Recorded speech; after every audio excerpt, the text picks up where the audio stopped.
ny omra Ramadan.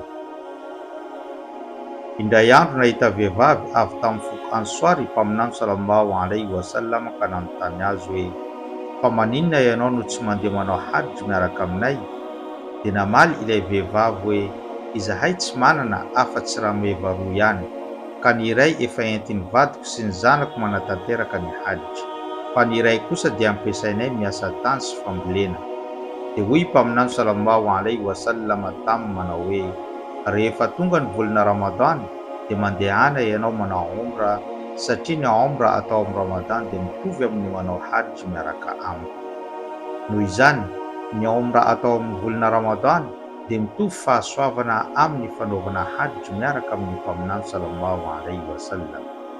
Ka raha lafo be aminao ny fanaovana hajj, dia izahay ato amin'ny agence muslim hajj manomana omra amin'ny volana Ramadan ho avy io.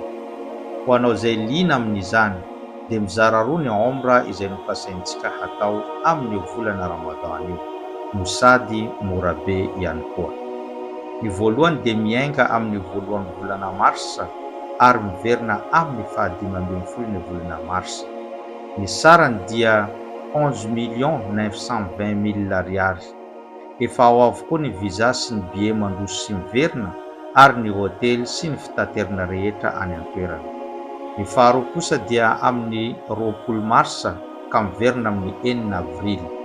Ny sarany dia 14,850,000 ariary. Raha mila fanazavana fanampiny ianao dia antsoiny laharan'ny tompony andraikitra izay misoratra eo ambany. Wassalamu alaikum wa rahmatullahi wa barakatuh.